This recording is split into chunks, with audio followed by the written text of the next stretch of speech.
नाज़रीन अस्सलाम वालेकुम। मैं मोहम्मद रियाज़ अहमद सियासत न्यूज़ आइना में आपका खैर मकदम है।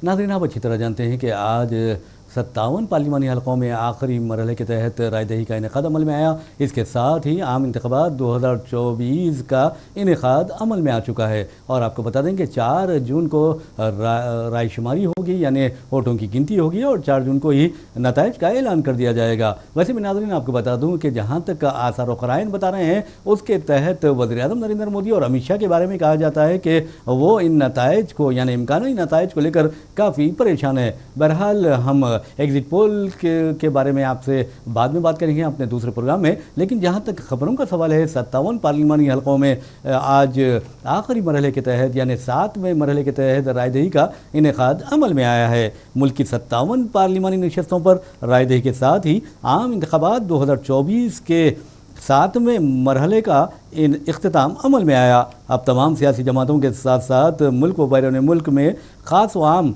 हर किसी को 4 जून का बेचैनी से इंतज़ार है, जब वोटों की गिनती होगी और नताइज का ऐलान कर दिया जाएगा। रिपोर्ट्स के मुताबिक 7वें और आखिरी मरहले के तहत 57 हलकों में शाम 5 बजे तक 58.3% पोलिंग दर्ज की गई। पंजाब के तमाम 13 हलकों में आज रायदही का इनेकाद अमल में आया। इन इंतखाबात में कांग्रेस की ज़ेर क़यादत इंडिया इत्तेहाद को उम्मीद है कि वो बीजेपी को शिकस्त देकर मोदी को तीसरी मियाद के लिए ओहदे वज़ारत उज़्मा पर फायज होने से रोक देगी। बंगाल में जहां 9 हलकों में रायदही हुई, कई मुकामात पर तशद्दुद की इत्तलात मौसूल हुई हैं। कोलकाता में भी तशद्दुद का वाक़या पेश आया। ज़िले 24 परगना में बरहम हजूम एक पोलिंग बूथ में दाखिल हुआ और एक EVM उठाकर ले चला गया।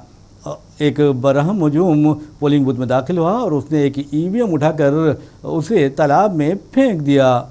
नाज़रीन, आपको बता दें कि जहां तक 7वें मरहले का सवाल है, मगरबी बंगाल के 13, पंजाब के 13, बिहार के 8, ओडिशा के 6, हिमाचल प्रदेश के 4 और झारखंड के 3 के साथ साथ चंडीगढ़ का 1 पार्लिमानी हलके में आज रायदही हुई। उम्मीद है कि नताइज का 4 जून को ऐलान कर दिया जाएगा। नाज़रीन, आपको बता दें कि सारे हिंदुस्तान में शदीद गर्मी की लहर जारी है और जो इतलात यहाँ मौसूल हो रही हैं उसमें ये वाज़े तौर पर कहा गया है कि पिछले 48 घंटों के दौरान 70 से ज़ायद अफराद अपनी ज़िंदगियों से महरूम हो गए हैं। बहरहाल मुल्क भर में शदीद गर्मी के नतीजे में पिछले 2 दिन के दौरान 74 अफराद अपनी ज़िंदगी से महरूम हुए हैं, जिनमें इंतखाबी अमले के 25 अहलकार भी शामिल हैं। और ये जो अहलकार हलाक हुए हैं, बिहार और उत्तर प्रदेश में उनकी हलाकतें हुई हैं। यहाँ मौसूला रिपोर्ट्स में बताया गया है कि दिल्ली, पंजाब, हरियाणा, चंडीगढ़, बिहार, झारखंड, मध्य प्रदेश, ओडिशा जैसी रियासतों में शदीद गर्मी की लहर जारी है। जनूबी रियासत तेलंगाना में लोग गर्मी से परेशान हैं। वाज़ेह रहे कि दारुल हुकूमत दिल्ली में जारिया हफ्ते मुल्क में अब तक का सबसे ज़्यादा दर्जा हरारत 52.9 डिग्री सेंटीग्रेड रिकॉर्ड किया गया। नाज़रीन, हम आपको लिए चलते हैं फ़लस्तीन के बारे में आप अच्छी तरह जानते हैं कि 7 अक्टूबर से इसराइल फ़लस्तीनी जंग शुरू हुई और जिसका सिलसिला अब भी जारी है। हालांकि आलमी सतह पर जंग बंदी के लिए ज़बरदस्त एहतजाजी मुजाहरे भी किए गए और यहाँ तक कि फ़लस्तीनियों की नस्ल कुशी के ख़िलाफ़ तलबा ने भी आवाज़ उठाई, लेकिन जंग बंदी से इसराइल मुसलसल इनकार करता रहा। लेकिन अब जो खबर आई है वो ये है कि अमेरिकी सदर जो बाइडन को खुद इसराइल ने जंग बंदी की तजावीज़ हवाले की हैं और उन तजावीज़ को हमास ने भी कबूल कर लिया है। बहरहाल नाज़रीन, हमास ने अमेरिकी सदर जो बाइडन के जंग बंदी माहदे से मुताल्लिक़ तजवीज़ के बारे में कहा है कि वो उसे मुस्बत तस्वुर करता है।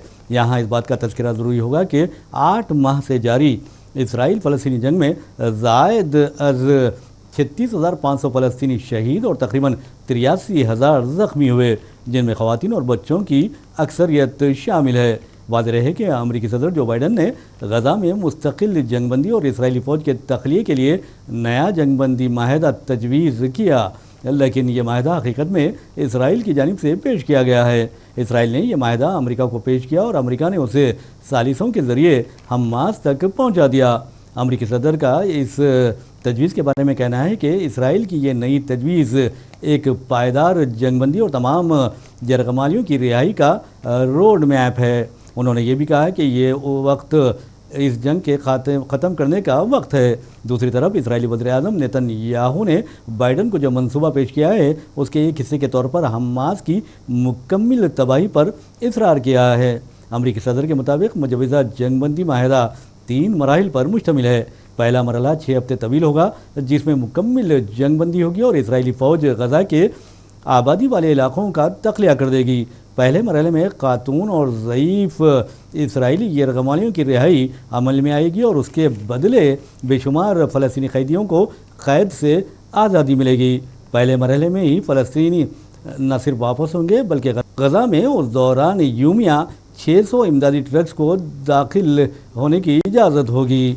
دوسرے مرحلے میں تمام زندہ یرغمالیوں بشمول مرد فوجوں کا تبادلہ ہوگا اور اسرائیلی فوج غزہ سے مکمل تخلیہ کرے گی۔ تیسرے مرحلے میں غزہ کی تعمیروں کا آغاز کیا جائے گا۔ ناظرین، ہم آپ کو لیے چلتے ہیں افغانستان کے صوبے ننگرہار میں۔ آپ کو بتا دیں کہ صوبے ننگرہار میں کشتی الٹ جانے کا ایک حادثہ پیش آیا جس میں 20 افراد اپنی زندگیوں سے محروم ہو گئے۔ بتایا جاتا ہے کہ اس میں بچوں کی اکثریت ہے۔ میڈیا رپورٹس میں بتایا گیا ہے کہ کشتی میں 25 افراد سوار تھے۔ ننگرہار صوبے کے محکمہ اطلاعات کے سربراہ قریشی بدلوم کے مطابق ہفتے کی صبح 7 بجے کشتی الٹ گئی۔ یہ واقعہ مومند دار ضلع کے سہاول علاقے میں پیش آیا۔ واضح رہے کہ حالیہ ہفتوں میں افغانستان کے مختلف مقامات سیلاب کے نتیجے میں شدید متاثر ہوئے جہاں درجنوں مرد و خواتین اور بچے جاں بحق ہوئے ہیں۔ ناظرین، ہم آپ کو لیے چلتے ہیں مکہ مکرمہ۔ آپ اچھی طرح جانتے ہیں کہ حج سیزن شروع ہو چکا ہے اور دنیا کے مختلف مقامات سے عازمین کی آمد کا سلسلہ بھی شروع ہو چکا ہے۔ بہرحال یہ کہا جاتا ہے کہ اکثر غیر قانونی طور پر لوگ مکہ مکرمہ میں داخل ہوتے ہیں اور حج بھی کر لیتے ہیں، لیکن سعودی حکومت نے اس طرح کے حج کرنے والوں پر مختلف پابندیاں عائد کی ہیں۔ یہاں تک انہیں کہا گیا ہے کہ اگر وہ اس طرح کی حرکت کرتے ہیں تو ان پر جرمانے عائد کیے جائیں گے، نہ صرف جرمانے عائد کیے جائیں گے بلکہ انہیں قید بھی ہو سکتی ہے۔ بہرحال مکہ مکرمہ میں غیر قانونی داخلے پر سزا کے نفاذ پر کل سے عمل آوری ہوگی۔ سعودی وزارت داخلہ نے حج سیزن کے دوران غیر قانونی داخلے پر سزاؤں کے نفاذ کا اعلان کر دیا، جس کے تحت 2 جون تا 20 جون تک ان سزاؤں کا نفاذ جاری رہے گا۔ اس دوران اگر کوئی مکہ مکرمہ اور مشاعر مقدسہ میں غیر قانونی داخل ہوگا تو اس کا حج غیر قانونی شمار ہوگا۔ سعودی میڈیا رپورٹس کے مطابق مکہ مکرمہ میں غیر قانونی طور پر داخل ہونے والوں پر 10,000 ریال جرمانہ عائد کیا جائے گا۔ اس قانون کی خلاف ورزی پر غیر ملکی باشندوں کو بے دخل کر کے بلیک لسٹ بھی کر دیا جائے گا، جبکہ بغیر اجازت نامہ عازمین کو مکہ لے جانے پر 6 ماہ قید اور 50,000 ریال جرمانہ عائد ہوگا۔ ساتھ ہی غیر قانونی طور پر عازمین کو مکہ لے جانے والے کی گاڑی بھی ضبط کر لی جائے گی۔ بہرحال ناظرین، اسی کے ساتھ اپنے میزبان محمد ریاض احمد کو اجازت دیجیے۔ انشاءاللہ پھر ملاقات ہوگی، پھر بات ہوگی، تب تک کے لیے اللہ حافظ۔